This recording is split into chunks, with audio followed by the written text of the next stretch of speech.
স্বরাষ্ট্র উপদেষ্টার দ্রুত পদত্যাগ করতে হবে। স্বরাষ্ট্র উপদেষ্টা যে সকল কাণ্ড শুরু করেছেন, এই সকল কাণ্ডের কারণে তাকে স্বরাষ্ট্র উপদেষ্টা হিসাবে 1 মিনিটের জন্য রাখা যাবে না। প্রিয় দর্শক, তার আগে আপনাদের কাছে প্রশ্ন, এই যে অন্তর্বর্তীকালীন সরকার ডক্টর মোহাম্মদ ইউনূসের কোন উপদেষ্টা জনগণের সকল আকাঙ্ক্ষা পূরণ করতে পেরেছে? তারা যে দায়িত্ব পেয়েছেন, যে দায়িত্ব নিয়েছেন, সেই দায়িত্ব 100% পূরণ করেছেন কোন উপদেষ্টা? প্রশ্ন আপনাদের কাছে। আপনারা অবশ্যই আপনাদের মূল্যবান মতামত কমেন্ট করে জানাবেন। এখন আসি স্বরাষ্ট্র উপদেষ্টার আমলনামা নিয়ে। তার আগে বলি, স্বরাষ্ট্র উপদেষ্টা হচ্ছে এই যে স্বরাষ্ট্র মন্ত্রণালয়ের যে দায়িত্ব নিয়ে আছেন সাবেক সেনা কর্মকর্তা জাহাঙ্গীর আলম স্যার, তিনি স্বরাষ্ট্র মন্ত্রণালয়ের দায়িত্ব নিয়ে আছেন, তাই তিনি স্বরাষ্ট্র উপদেষ্টা।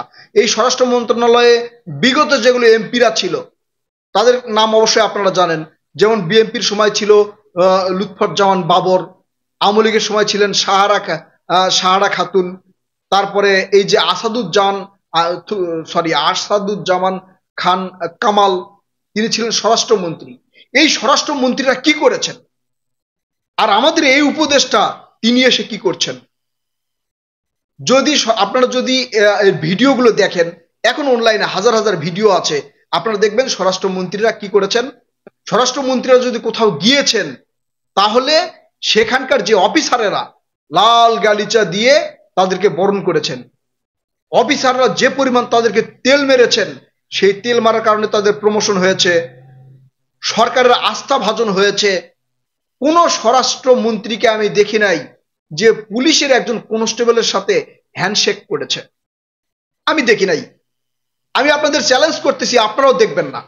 একটা ভিডিও যদি আপনারা আমাকে দেখাতে পারেন যে নিম্ন পর্যায়ের কর্মচারী, পুলিশের কিন্তু সবচেয়ে নিম্ন পর্যায়ের কর্মচারী, নিম্ন র্যাঙ্ক হচ্ছে কনস্টেবল, এর নিচে এনসি বাবুর্চি আছে, তার উপরে কিন্তু কনস্টেবল, কনস্টেবলের উপরে র্যাঙ্কধারী হচ্ছে নায়েক, এএসআই, এসআই, এরা, এরপর তো উপরে আছে আইজিপি পর্যন্ত। আমি আবারও চ্যালেঞ্জ করছি, একটা স্বরাষ্ট্রমন্ত্রীর ভিডিও আপনারা দেখাতে পারবেন না ক্ষমতায় থাকা অবস্থায় সেই স্বরাষ্ট্রমন্ত্রী কনস্টেবলের সাথে হ্যান্ডশেক করেছে এবং সশস্ত্র সালাম দেওয়ার সময় তাদেরকে বলেছে যে আপনারা ব্যথা পাবেন, একটু ধীরে করেন ভাই। অর্থাৎ সশস্ত্র সালাম যেভাবে দেওয়া হয় সেটা একটু ধীরে করেন। কোন স্বরাষ্ট্রমন্ত্রীকে আমরা দেখি নাই। তারা করেছে বদলি বাণিজ্য, তারা করেছে নিয়োগ, তারা করেছে চাঁদাবাজি, তারা প্রশাসনের ভয় দেখিয়ে মানুষের কাছ থেকে অর্থ আত্মসাৎ করেছে। যত পররাষ্ট্রমন্ত্রী এর আগে ছিল, স্বরাষ্ট্রমন্ত্রী যতগুলো ছিল করেছে। এখন আমাদের এই বর্তমান উপদেষ্টা সাবেক সেনা কর্মকর্তা জাহাঙ্গীর আলম স্যার কি করেছেন?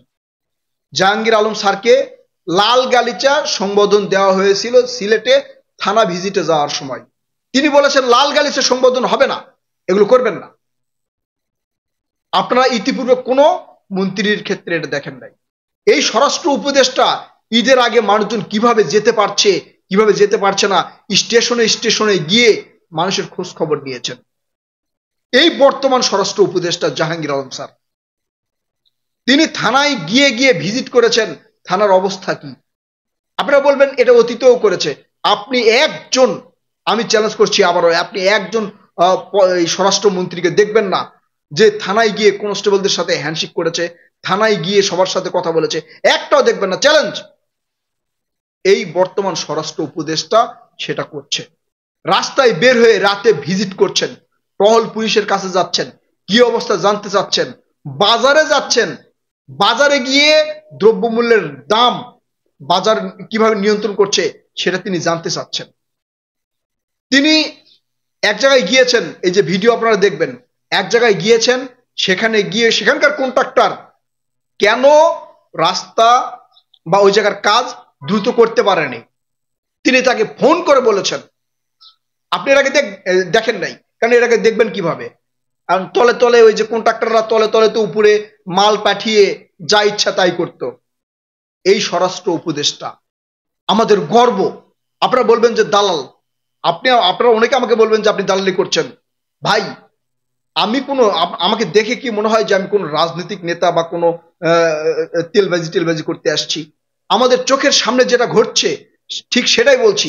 আমি তো চ্যালেঞ্জ দিয়ে বললাম, আপনারা দেখাবেন এই স্বরাষ্ট্র উপদেষ্টা যেভাবে বিভিন্ন জায়গায় গিয়ে সবার সাথে হ্যান্ডশেক সহ মানে যেই পরিস্থিতি সেই পরিস্থিতি নিয়ে আলোচনা করছেন, কথা বলছেন, যেভাবে দাঁড়ে দাঁড়ে যাচ্ছেন, যেভাবে রেল স্টেশনে যাচ্ছেন, যাত্রীদের সাথে কথা বলছেন, আপনি একজন স্বরাষ্ট্রমন্ত্রীকে দেখাবেন, আমি আর কোনোভাবে কথা বলবো না। আমি আপনাদের চ্যালেঞ্জ করলাম। যেটা হচ্ছে সেটা আমাদের মানতে হবে, যেটা সত্য সেটা আমাদের তুলে ধরতে হবে। আমরা সমালোচনা করি, কিন্তু যেটা হচ্ছে ভালো সেটাকে আমাদের ভালো বলতে হবে। স্বরাষ্ট্র উপদেষ্টার এই কার্যক্রম দেখে আমি মুগ্ধ হয়েছি। আমার মনে সেই ফাটাকিষ্ট ছবির কথা ভেসে উঠেছে। সেই ফাটাকিষ্ট, মিঠুন চক্রবর্তীর যে ফাটাকিষ্ট সিনেমা আছে, সেই সিনেমার কথা আমার চোখের সামনে ভেসে উঠেছে, সিনেমার দৃশ্য ভেসে উঠেছে। এইভাবে একজন মানুষ জনপ্রিয় হতে পারে, এইভাবে মানুষের কাছে যেতে পারে, এইভাবে মানুষকে আপন করে নিতে পারে একজন স্বরাষ্ট্র উপদেষ্টা, অতীতে দেখি নাই। এই 53 বছরে ঘটেছে কিনা আমি অনেক সার্চ দিয়েছি, আমি নেটে অনেক দেখার চেষ্টা করেছি, আমি দেখি নাই। স্বরাষ্ট্র উপদেষ্টা এখন যেটা করছে, ভাই আমরা তাকে সেলুট জানাই। বিভিন্ন বাজারে গিয়ে, বিভিন্ন জায়গায় গিয়ে, মানে আমি প্রশ্নটা শেষ করতে পারবো না। এখন তিনি দুর্নীতি করছেন কিনা, কোথাও থেকে টাকা আত্মসাৎ করছেন কিনা, কি করছেন না করছেন, এটা হয়তো গোপন তথ্য, আমি জানি না। কিন্তু প্রকাশ্যে যেটা করছেন, আলহামদুলিল্লাহ, আল্লাহ তাকে নেক হায়াত দারাজ করুক, তিনি সততার সাথে স্বরাষ্ট্র উপদেষ্টার দায়িত্ব পালন করুন। আমি আল্লাহর কাছে দোয়া করি, জানি না আপনারা কি করবেন। প্রিয় দর্শক, আমরা আলোচনা সমালোচনা করি, ডক্টর মোহাম্মদ ইউনূসের আলোচনা সমালোচনা করি, মানে যেটা ভালোর দিক সেটাও তো আমাদের তুলে ধরার দরকার। আমরা সাধারণ জনগণের মতামত বিশেষ করে আমি নিয়ে থাকি। আপনারা দেখেছেন, আমি রিক্সা চালক থেকে শুরু করে একবারে হাই প্রোফাইলের লোকজনের পর্যন্ত আমি কিন্তু মানে ওপিনিয়ন নিয়ে থাকি, তাদের মতামত নিয়ে থাকি। তারা যেভাবে বলে সেভাবেই কিন্তু আমি আপনাদের কাছে পোস্ট করি। আমার ভিডিওগুলো আপনারা কোনো এডিট দেখবেন না, ডিরেক্ট কোনো এডিট দেখবেন না। আমি এডিট করে অর্ধেক কথা বাদ দিয়েছি, অর্ধেক কথা তুলে ধরেছি, আপনারা দেখবেন না। আমি সাধারণ জনগণের সাথে কথা বলেছি, আমি একবারে নিম্ন আয়ের মানুষের সাথে কথা বলেছি। তাদের একটা কথা ছিল যে আমরা আগে ভালো ছিলাম। কেন আগে আপনারা ভালো ছিলেন? আগে দ্রব্যমূল্যের দাম কম ছিল, রাস্তায় ছিনতাই চাঁদাবাজি হতো না, তারপরে মানুষ নিরাপদে থাকতে পারতো। আমি তাদেরকে আসলে ওইভাবে বুঝাইনি, কারণ তারা তাদের মনের ক্ষোভটা প্রকাশ করেছে, তাদের মনের কথাগুলো প্রকাশ করেছে, সেগুলো আপনাদের কাছে আমি উপস্থাপন করেছি। আপনারা দুর্নীতিতে দেখবেন, দুর্নীতি, চাঁদাবাজ, ছিনতাইয়ের তালিকা যদি দেখেন, বিগত সকল রাজনৈতিক দল যখন এই দেশ পরিচালনা করেছে, তাদের তুলনায় প্রায় মানে 70% কম হচ্ছে। এখন 70% কম হয়। এইভাবে যদি দেশ চলে, আল্লাহর রহমতে দুর্নীতি আমার মনে হয় 10%-এ নেমে আসা সম্ভব।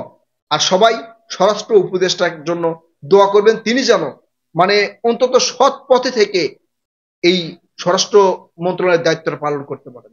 প্রিয় দর্শক, আপনারা আমাকে দালাল বলেন, যাই বলেন, সমস্যা নেই, কিন্তু আপনারা একটু মানে মন থেকে চিন্তা করবেন এবং দেখবেন।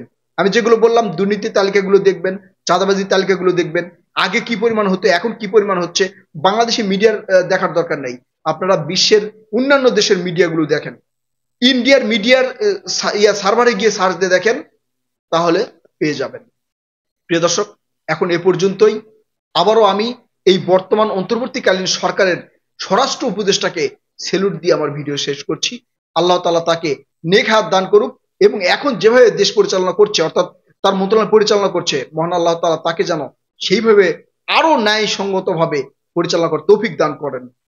প্রিয় দর্শক, ভালো থাকবেন, কথা হবে আবারও নতুন কোনো ভিডিওতে। আল্লাহ হাফেজ।